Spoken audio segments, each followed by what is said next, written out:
Hello, it is week 78 in Intuitive Momentum Fitness, and today we're talking about gradually increasing intensity while listening to your body.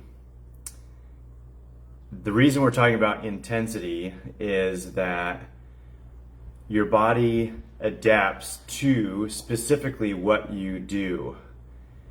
And if you are not doing things, moving, lifting heavy things, your body's capacity for that decreases. So that is the super challenge when you have experienced trauma or when you have autoimmune issues. Things where trauma makes your body hypervigilant and you drain your energy faster through the day than the average person, and then usually as a result of that you end up with various forms of autoimmune issues, and things can pile up. If you're not eating the optimal foods, then your body gets further and further behind as it either doesn't have the nutrition that it needs to address issues or recover quickly or heal, or the foods that you're eating is actually inflammatory and causing issues on top of trauma and the related energy draining issues that lead to autoimmune dysfunction. So there's a lot there. There's a lot of pieces that go together when you're feeling overwhelmed with your health issues. Then your body has a hard time keeping up. You feel more tired, you feel more brain fog, you don't want to move as much because you don't feel well, and you don't want to exhaust yourself because you're already riding the edge of exhaustion all the time. So then you aren't moving as much, and the actual not moving as much becomes an additional factor in your ill health. So there's a lot to unravel. So what is optimal for each person, what each one of you who are listening should prioritize is going to be different depending on where you're at in the healing process, in the recovery process. It's important to remember all the simple things that are helpful. I've got a couple of lists out, and I talked about that last week, posted that last week in this group. But simple things like getting in the sunshine, getting in fresh air, taking deep breaths, getting more water and the electrolytes so your body can retain the water, getting quality sleep, getting movement, lifting heavy things to stimulate the muscle and the bone, because without that stimulation your body doesn't think it needs all of the bone and the muscle that it has. And if you're not getting enough amino acids, all those nutrients that make up protein, especially the essential amino acids, then your body is going to cannibalize your lean tissue for making new cells, rather than get it from their food, especially if you're not getting enough of the amino acids in your diet. And then simple things like gratitude and having a positive attitude where appropriate, because some moments life is truly overwhelming. It's not important. It's important not to invalidate what you're feeling, but also You don't want to get in the habit of looking for the worst things. So when you're in a really vulnerable, weak, run down, worn out space, doing the little things as much as possible, eating well, doing little movements, going for walks, doing a simple strength exercise movement, all those things, taking deep breaths, all those things can have a major impact on the gradual improvement of your health. And then once your health recovers a little bit and you're in a little bit better place, increasing your intensity in your workouts, which again has various applications depending on your situation, but increasing the intensity will rapidly increase the transformation that you experience in your body. So in the very beginning, like I've mentioned this over and over again, but when I was in my teens and early 20s, every time I was consistently working out, I got weaker and smaller because I was too weak to be able to handle the workouts that I was doing. And I didn't have enough energy to recover from the workouts. So my version at the time of increasing intensity was to split my body, all the muscle groups of my body, into 14 different groups and focus on one a day, and still do like, if it was, let's say it was tricep extension, so just working the triceps, whether that was a press down with resistance bands or kickbacks with a dumbbell. I was just working that one muscle group that day, and I would do 4 or 5 sets to failure till I couldn't do anymore. Same thing with squats. And at first I'm trying to remember now, but I might have just done like a knee extension with an ankle weight instead of an actual squat. And so I'd do knee extensions with an ankle weight until I couldn't do it anymore. My leg was burning, my quads were burning. And then I would rest for a while, move around, get the blood flowing, and then do another set and do that 4 or 5 times. And so I made the group I was focusing on smaller. It's a smaller number of muscles that I was working on, but I increased the intensity. Where sometimes when you try to do a full body workout, the intensity for each individual muscle group is actually lower, even though your intensity overall seems to be higher, and you wear yourself out more. It may not be having the impact on the muscle that your body needs to recognize that it needs to actually get stronger. So as you are healing and as you have more energy and more capacity, then you can do more.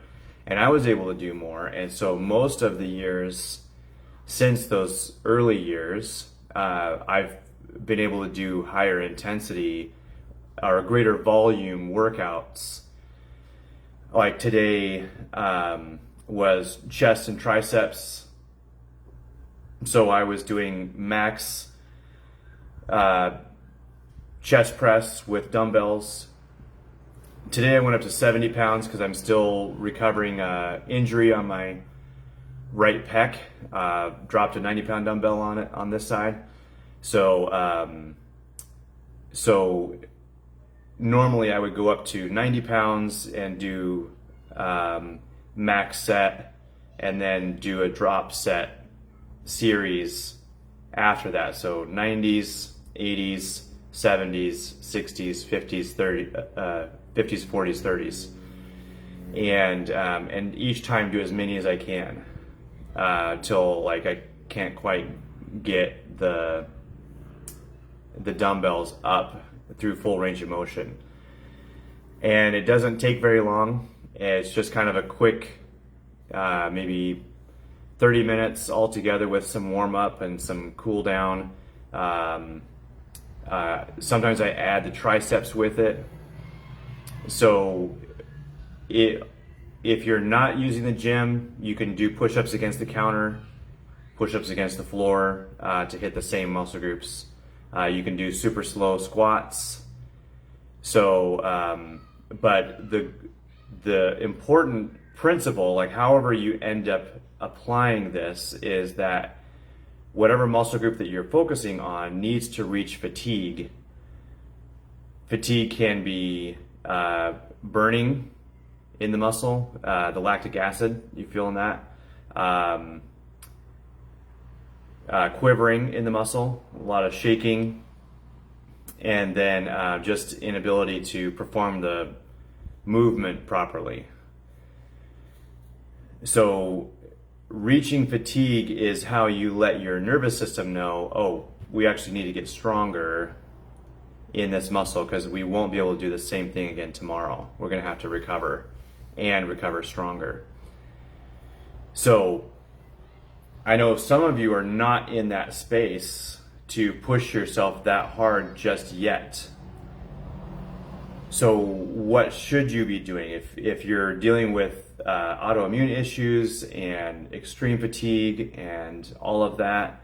Well, anything that you can do that won't set you back, or anything that you can do in a way that won't set you back. So similar to how I went from trying to do full body workouts to just 1/14 of my body at a time, you can drop the intensity and the volume of your workouts to whatever is appropriate for you in this moment.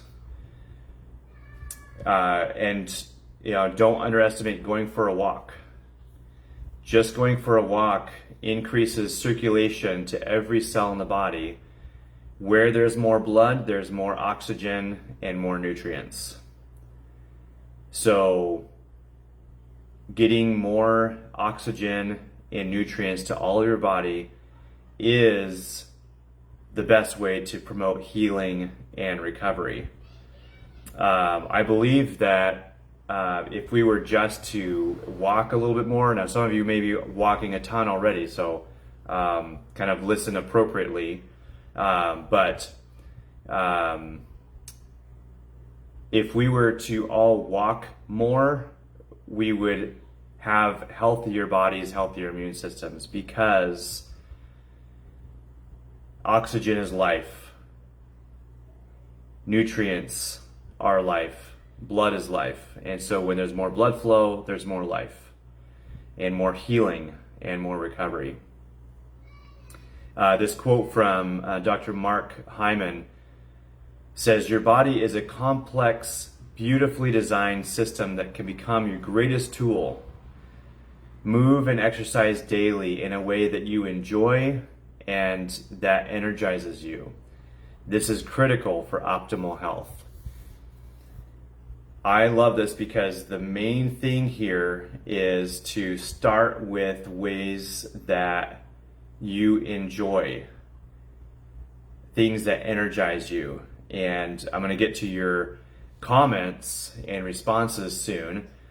But some of you talked about doing yoga, some of you talked about doing walking, some of you have talked about doing strength training. And so whatever it is that you are doing, that you are in the habit of, or if your nutrition is more dialed in but not your exercise yet, whatever it is that you already have established, value that, prize that, appreciate that, hang on to that. And whatever is not yet a part of your established routine, keep at it. Keep trying to add it in small ways, in manageable ways, in sustainable ways, where you can be consistent with the new things.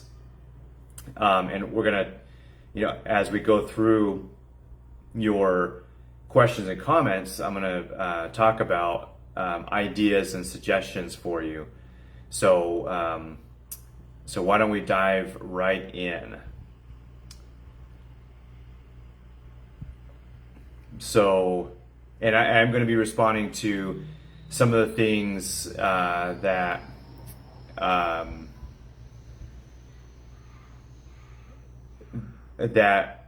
you commented in response to my posts, a couple of posts, and then some of the other posts that happened this week as well. So it's going to be a little bit more varied than usual. It's going to be good though.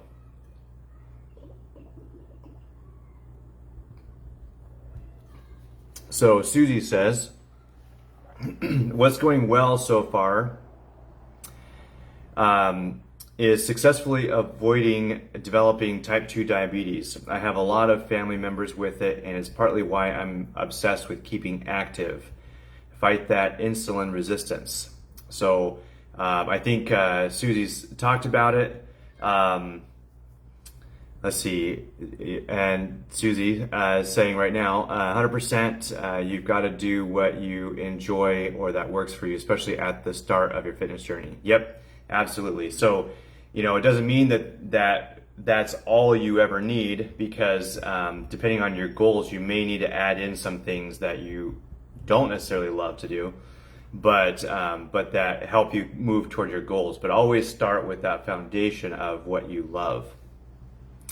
So yeah, what I was saying is Susie talked about it here before, but she's doing all kinds of different dance classes and strength training classes and cardio classes and swimming and all kinds of things. So so there's plenty that she's doing. She's staying active and avoiding type 2 diabetes, and so that's really awesome. As for challenges, apart from being a walking, talking bag of overuse injuries, not surprising, I find, especially since the pandemic, that I have a persistent underlying sense of dread and anxiousness that I can't seem to shake. And it has me freaking out and worrying about random stuff that has never bothered me in my life, like the possibility of traveling out of state for a work conference. So yeah, I totally understand that extra level of anxiety that we have right now, and that's kind of permeated life. On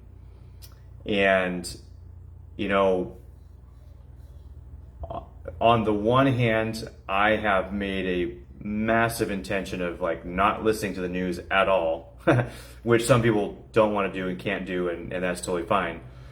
So that's one way I limit my stress. But the reason I limit my stress is because I have enough stress to be dealing with. So I relate to the body anxiety and feeling overwhelmed and kind of that sense of dread or impending doom. And something that I try to practice when I can get in that space to do it is just acknowledge it and accept it. Even it's a funny example, but this last weekend, playing pickleball in the tournament, it was bringing up a lot of anxieties, and pickleball in general has been a laboratory for me to experiment with how do I respond to nervous system activation and stress and all that stuff. And so I noticed that I played better when I was like, you know what, I'm a little bit overwhelmed right now, I'm kind of freaking out right now, and I'm okay with that. And when I acknowledged and accepted that part of my experience, I actually was able to relax a little bit rather than trying to figure out how to manage it.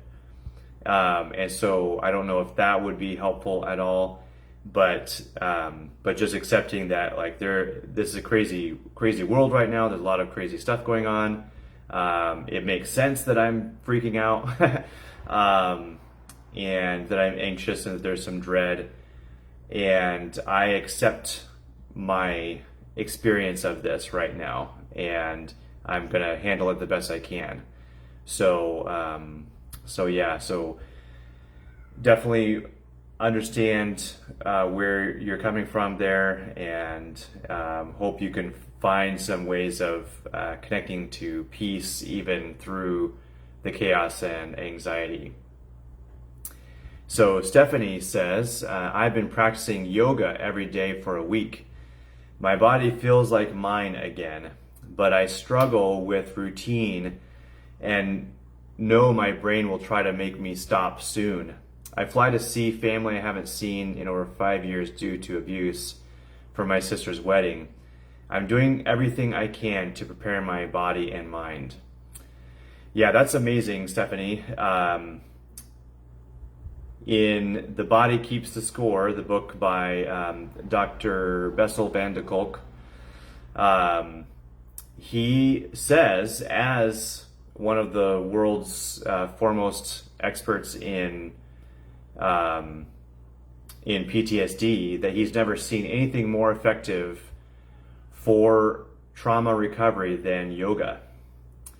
And I've mentioned this before as well, but my version of that has been strength training, because I do it in a very meditative, body-aware, mindful way, and I relate to that. So yeah, good job. Be super proud of yourself for your week of consistency with practicing yoga. Love the results that you're getting. Your body feels like yours again. And with your awareness that you struggle with routine, I think it's great to not think too much about that. Just try to stay with it, especially all the way up to the wedding, and plan ahead for how you might be able to get some of your yoga practice in, especially when you're there and going to be around family that have not been the best for you over the years. So as you're able to, I would see doing yoga on that trip. It sounds like you're flying out, so you're traveling to go see them. So on the trip, see how you can really stand up for yourself, even just in insisting that you block out some time for your own yoga. You don't have to explain it to anyone. You don't have to tell them what you're doing. You just say, I've got some things I need to do in the morning, or whenever it is that you can fit it in, and just let them know that you're going to be busy. You know, you don't owe them anything, but I know how those family dynamics can be. And so see if you can really prioritize continuing to practice your yoga while you're there, and use that as your therapy, your recovery, even in the evening before bed after the wedding, to help your body calm down and regulate again. So yeah, really be proud of yourself for what you've done, and then be super intentional about your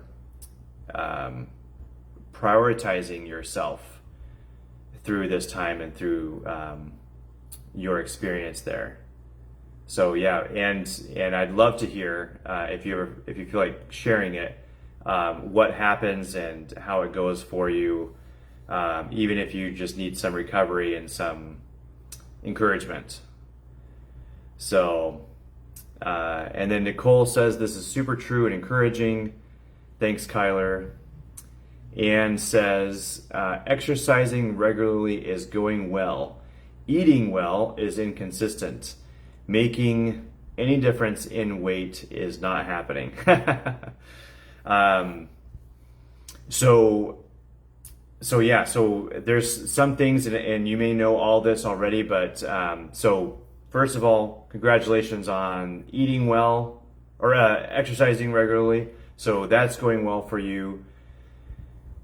That's awesome. So keep that and be proud of that. And then eating well is inconsistent.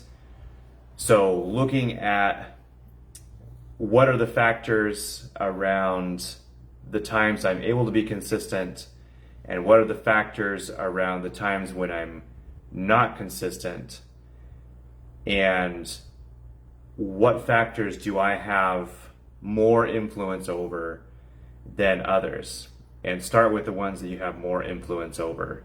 So if that means making a shopping list of all the things that align with your well-being and your health, and then only shopping for those, and then also making time in your schedule to shop for those things so you always have them ready, so you don't have any last minute emergencies where you have to go through a drive-through, or you're starving when you go to the store and you end up buying a bunch of things that you don't need, that aren't helpful. And so dialing in that consistency and being prepared, planning it, scheduling it, blocking it out in your day, so that you can be prepared with what is ideal for your body. And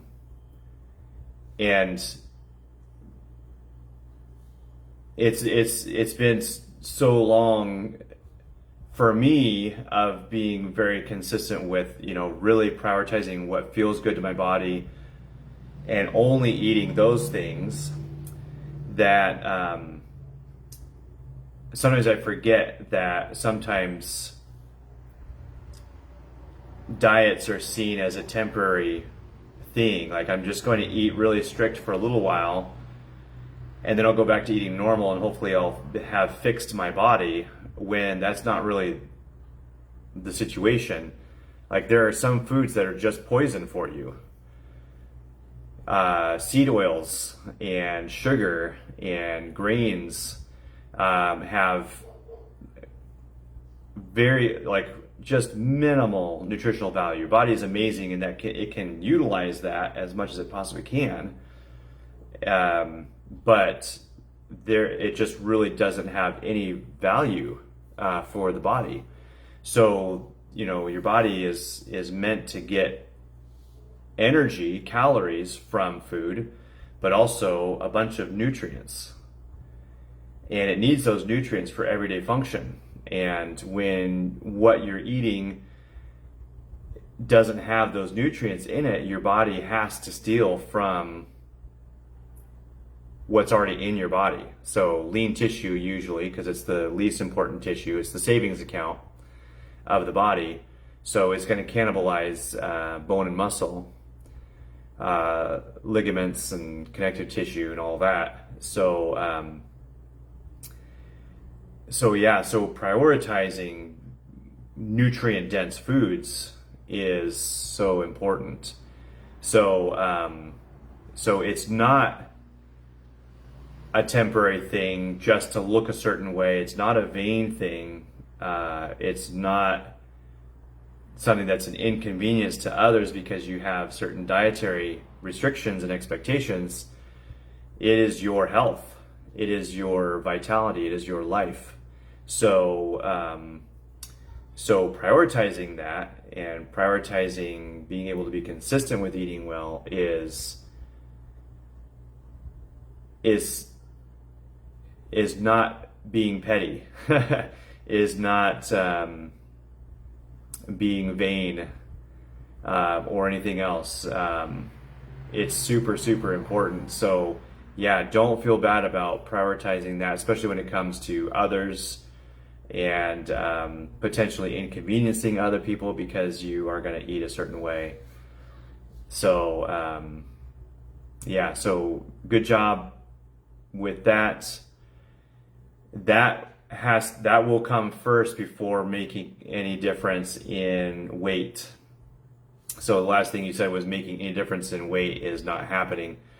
So prioritize the protein, prioritize the good fats, minimize the seed oils, the sugars, the carbs, and dramatic things will happen with your body composition.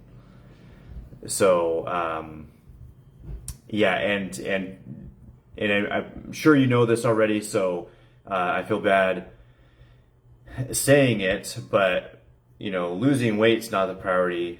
Losing body fat and changing the composition is more valuable. So it's funny how we get attached to certain numbers. I do too, but certain numbers mean certain things in our heads, like a number on a scale. And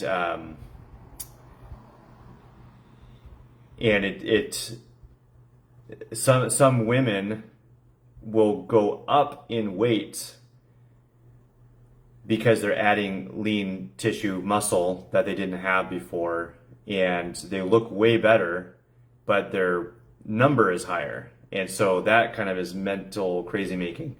I recently lost a bunch of weight when I wasn't even necessarily trying to, but I was dialing in my nutrition, and that messed with me because I'd always been underweight, and then I'd always been trying to get as heavy as possible, because that, to me, that meant, more weight means more muscle. And I didn't want to be losing muscle, but I wasn't. I was just losing body fat, and I didn't realize that I had that much body fat to lose. So that overwhelmed me, and that was messing with my head, just how much weight I lost all of a sudden. So yeah, super tricky. The meanings that we give certain numbers. So yeah, so again, Anne, congratulations on the exercise going well. Keep celebrating that and focusing on that. So then on Monday, I shared the interview with Tara Garrison, and she talks a lot about increasing the intensity in the gym. And I feel like it's helpful to point out that increasing intensity often makes people think of HIIT workouts or sprint intervals, or more cardio based things, and what she's talking about is lifting really heavy as intense versus doing things really fast and frenetic. So yeah, I feel like that's important to clarify, because that sometimes can go unsaid, and there's a different image in people's minds than what is meant. So she's talking about lifting as heavy as you possibly can, and I think that's great. Once your health is stable enough to tolerate that intensity. So very, very thankfully, most of the time my health is healthy, is recovered enough, is stable enough to handle an intense workout. I am also constantly moving, slightly different than the way Susie is. I'm not taking as many classes as she is, but I do play pickleball around 3 hours at a time, at least twice a week, and then doing a daily strength training workout, trying to get more walks or trampoline workouts or bike rides in for just steady state cardio. And then I'm giving a ton of massages a week. And so some massages are more intense than others, and so I'm putting in sometimes a lot of intensity. I can really wear out certain muscles and certain joints during massage, but most of the time it is actually more of a recovery activity for me, which is amazing. So that allows me to be intense in the strength training that I do, meaning that I'm giving it all I've got. I'm lifting as heavy as I can for parts of it. I'm always lifting as heavy as I can other than the warm up. It just is at different weights. So if I'm at the high end of my weights, then I might be doing 5 or 6 repetitions. If I'm at the low end of my weights, I might be doing 15 repetitions. But usually always reaching fatigue. So yeah, let me dive into some of the comments here about that interview with Tara Garrison, and I'll respond throughout. So Susie says, I'm about halfway through it so far, but I want to share some thoughts so I don't lose them. I started lifting probably in middle school, junior high for PE and for track. So I always had the view of I'm doing this for strength and performance. I never had the fear of looking too muscular as a woman, but I'm also a bit of a tomboy. And because of doing track, I was always on board with the idea of strength training long before I ever saw any strength or dance conditioning come into any of the dance studios I was in my whole life. Back in the day, you'd hear a lot of dancers talk about not wanting to look too bulky. That was most often around ballet, and I never had a classic ballet body, nor was I interested in fighting natural to meet that aesthetic. Toning versus body versus building / bulking to me is the difference between appearance versus power. I might not have this technically right, but I think the difference as toning gives you a certain look, but bodybuilding makes you strong.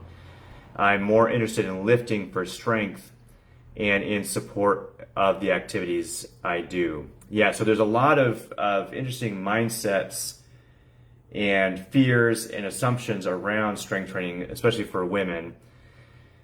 And I think the association is they see men in the weight room lifting really heavy and men being really bulky, but the chemical balance differences between men and women are very different, and it's really challenging for women to get bulky unless they're taking testosterone or changing their chemical balance in some way.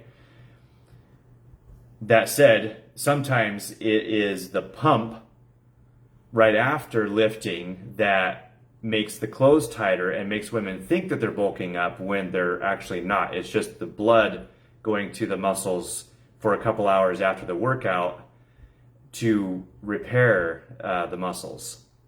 So that's something else that throws women off. And then toning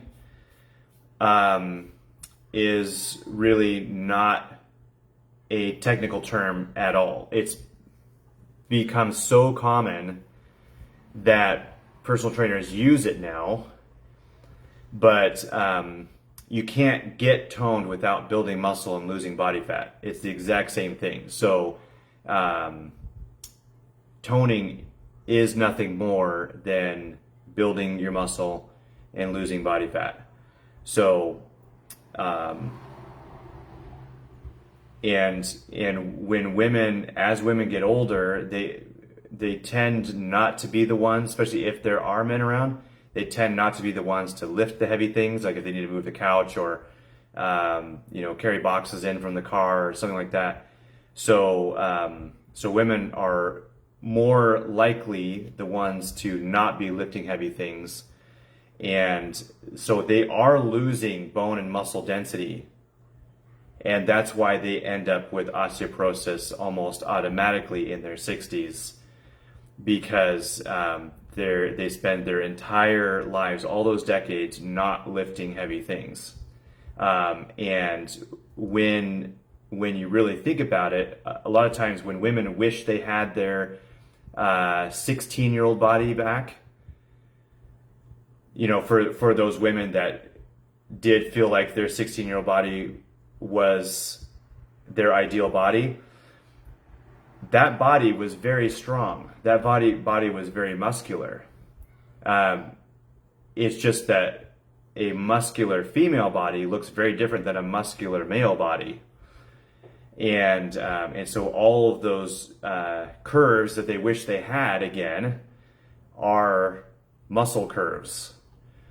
So so like women should not be afraid of lifting intensity because they don't have the testosterone and the muscle fibers themselves are very different within a female body, and so they're not going to suddenly get manly looking without a ton of work and probably some chemicals. So so let me jump in and see. Susie says, yep, and tone in biology and medicine comes in terms of muscle has a specific meaning. Yeah, yep, exactly. So tone means like it's engaged. There's a little bit of contraction happening. There's good tone. So that's totally different than toning. And toning is, again, nothing more than building muscle and losing body fat, but it's like apparently a less scary way of talking about it. So yeah, I think it just comes from not understanding the actual process of fitness and strength. So back to Susie's comment here. That said, I do a mix of a lighter day and a heavier day each week, and I do the whole body with a break from lifting in between, at least a day. That's awesome. Lighter tends to involve more free weights. Heavy days, I'm on machines more. I usually do 2 to 3 sets per exercise/machine, but I also can switch exercise machines to where at the end of the workout, I've done more like 4 total sets on the same muscle groups, but hitting them different ways. And I tend to lift in a circuit so that I'm working one muscle group while resting the previous one. As a result, I can get my heart rate into a moderate intensity zone. So it does train cardio to do it that way. But again, like for you, you're kind of in a unique situation where you are doing so many different things throughout the week that you're kind of riding that edge of overuse injury and I'm drawing a blank on the other term, but just kind of overdoing it in general, kind of riding the edge of your energy capacity, like all of that. So for someone else, like you might not want to do the super intense workout that someone else is doing because you're doing so many workouts throughout your whole week that one extra super intense, super heavy lifting workout, like you say somewhere in here, might put you over the edge as far as your immune system, your energy levels, your nutritional resources within your body. So yeah, so everything has a balance. So any changes that you make, like really listen to your body, really tune in, because you seem to have a balance right now between everything that you're doing. So Susie says, and how I lift also incorporates exercises and feedback from my rounds of PT for various injuries and guidance on how to lift based on activities I do. Some of that guidance involves some lighter lifting to particularly target smaller stabilizer muscles like in my shoulders. Yep, exactly. And I've started recently saving some strength exercises for dance and swimming that I find. I need to find info on bodybuilding, but I expect some overlap with swimming.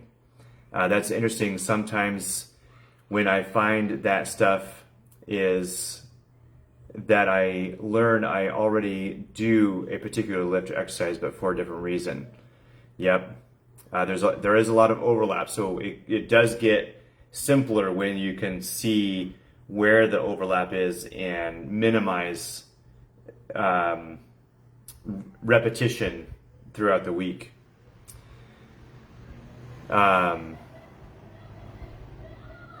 And then I also had guidance from PT that as I age and stay active, going lighter with higher reps has its place in terms of fighting muscle loss, hitting those stabilizers, not pushing myself in too heavy and into injuries. I have a tendency to want to push too hard, like she says. I want to test what my body can do. I'm also not 14 years old anymore, so pushing to find my limits is not so great because it takes longer to heal from injuries now. Yeah, so especially with how much you're doing, the amount of just the volume that you're doing, you don't want to dramatically change anything too much because you're doing a lot. But for anyone else, there's specific exercises for stabilizer muscles, but if you're lifting heavy, and one of the reasons that it's helpful to lift heavy and do as many reps as you can is because when one muscle motor unit wears out, it recruits another one. And so the more you do that same movement over and over and over again until you really can't do it anymore, that's when you're recruiting all the stabilizer muscles, all the assister muscles, and you've used all of the muscle motor units in the primary target muscle groups. And so even just simplifying it to a really heavy lifting session will incorporate all those stabilizer muscles. Like when I do really heavy lunges, I feel my inner thigh and my glutes and all the little muscles in my lateral rotators beneath the glutes that I'm not specifically doing, any special exercises for, but because I'm doing a really heavy movement and I'm going as hard as I can and trying to keep it going as long as possible until I'm completely worn out, then it recruits all those layers of muscle and all the individual muscle motor units within each muscle for thorough exhaustion. So again, it's so important to actually be aware of how much exhaustion you can handle and not just, whether your muscle can handle it, but whether your overall system can handle that expenditure of energy. So if you're dealing with health issues, then you want to keep it super simple like I did way back in the beginning and just do one simple thing to fatigue rather than big movements. Or if you've got a million different dance classes that you're doing, you may want to do the same thing there. So back to Susie. I suppose the point of that novel was to say I've been learning and adapting with fitness and lifting and keep doing so. Part of me wants to push a little on my heavy days now, but my challenge is on push a little and not overdo it. Exactly. So if you do add a heavier day, if you decide you want to do that when you're able to have a more true rest day or a couple of rest days in there to balance things out. Morning workouts are not my jam. Not only am I not a morning person, I tend to feel stiff first thing in the morning. So most of my workouts are evenings except for weekends. Sprints, I know from track and swimming, they're good for me, and I try to do HIIT speed work, but I'm definitely not a sprinter. So speed work always kind of feels sucky for me. The flip side is I have no trouble with pace. My body finds one and stays in it, slow and steady. Very Energizer bunny. So yeah, find a time of the day that works best for you. I don't do morning workouts either. Have always been the kind of person that wakes up ready to eat something, if not absolutely starving. So, like, I need nutrients right away. And this is a good time to mention intermittent fasting, because intermittent fasting is very popular and very effective. However, if you've experienced trauma and have autoimmune issues, intermittent fasting may not be ideal for you. Dr. Irene Lyon, who's a trauma specialist, I follow her YouTube channel. She has a whole video about how intermittent fasting may not be ideal for those who have experienced trauma and have health issues as a result. So yeah, if you like, I typically do my workouts midday. It's like the perfect time. I've had a meal. I'm kind of calibrated. It's a great break for me between my morning work and my afternoon work. But I used to do evening workouts as well, and I never had a problem falling asleep after a workout. So other people are not the same. So work out when it works best for you. And then, the sprinting versus steady state running and all of that. I'm the opposite. So this is another area where it's so important to listen to your body. I hate running in a straight line. I hate running for more than a quarter mile. But I will sprint over and over again because I like to play soccer. I like to play pickleball. I like to play volleyball. And I'll do those activities for an hour to 4 hours to 5 hours sometimes. So, so that has to do with like actual muscle motor units that you have, like the muscle fiber types that you have, whether it's fast twitch or slow twitch. Slow twitch are the endurance muscles. So if you have a lot of those, then you're going to be, way more inclined to just run for a long period of time. Whereas if you have more fast twitch muscle fibers, then you're going to be more inclined to do things that are quick and high intensity. So listen to your body that way. Food is always a challenge. I eat nutrient-dense things and a lot of variety, but I also eat for pleasure. So I want to eat what I want when I want it, and I overindulge. It is what it is for now, and sleep is also my nemesis. I'm sure my crap sleep is not helping me in the overuse injury category. That definitely is an area for me to work on. So as far as food, I love that you are able to eat the foods that you would like without any immediate serious consequences, and that you enjoy that. So what I would encourage is thinking about how can you optimize meals where it's less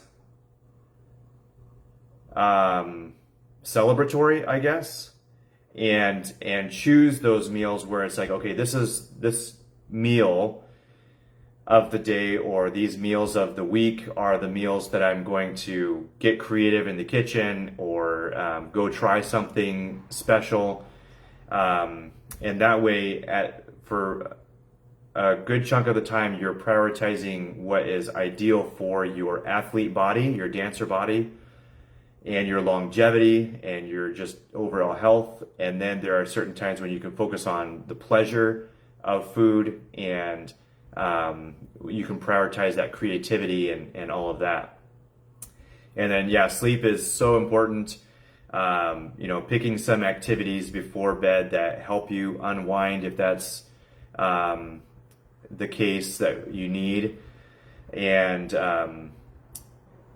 kind of getting into that space of slowing down and making that sleep time optimal. Like if having a quiet space, a dark space, all of that is helpful, then make sure that you put those factors into effect and make allowance for optimal sleep, just things that will help ongoingly. Mishan says that she's been following Tara for years now from that interview, and she met her through Drew Manning. So she's going to listen to that. So hopefully you were able to do that. Andrea says she is amazing. I love her quote about her body being like a dog because it's easily trained. LOL. Interesting new idea for me anyways, to increase the weight to get more intense for the results. Also love that she has found the joy in how she exercises hard and goes for the stimulus. I don't have a gym membership, so I'm thinking about how I can what I can use around the house to slowly add more weight. So there was a bunch of good ideas in there, including, laundry detergent and weighted backpacks and stuff like that, some different comments. But if you are doing body weight movements, just slowing down the movement also increases the intensity. So even if you just did body weight squats without anything else,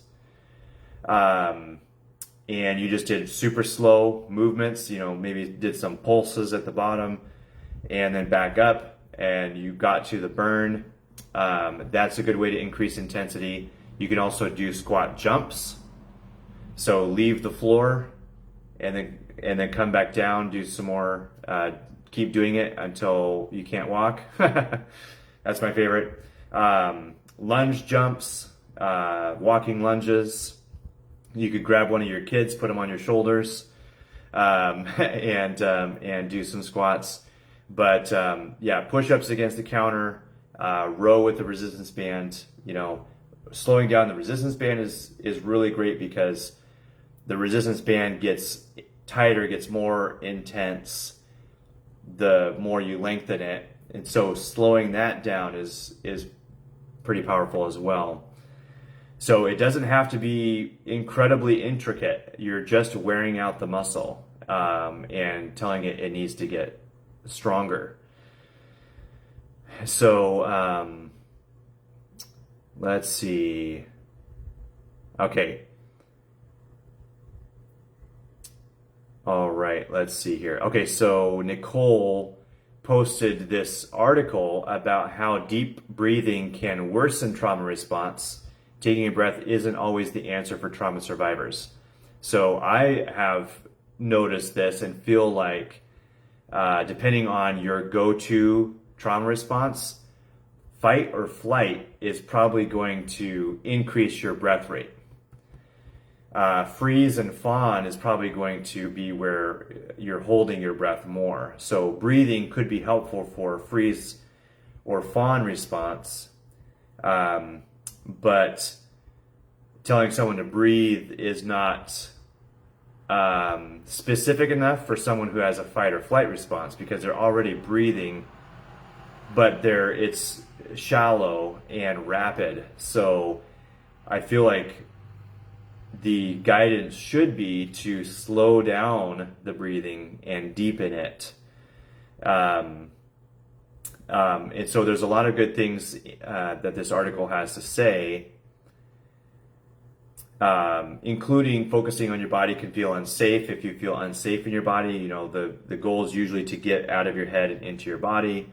So, think of how you respond and what might feel better. So maybe, going for a walk or, instead of like trying to get back in your body, just doing something with your body might help you do that in a way that doesn't activate more trauma.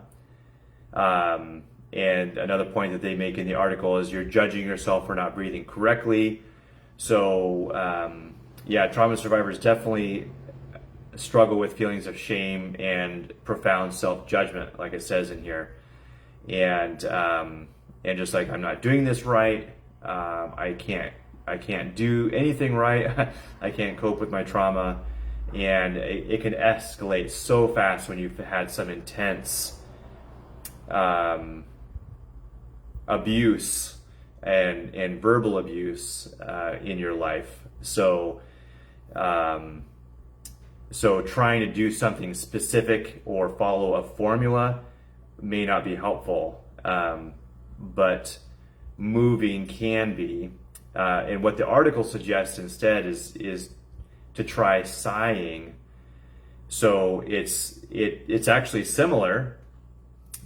Sighing uses your breath, it uses your voice, and it activates the rhythms in your body, which can be soothing.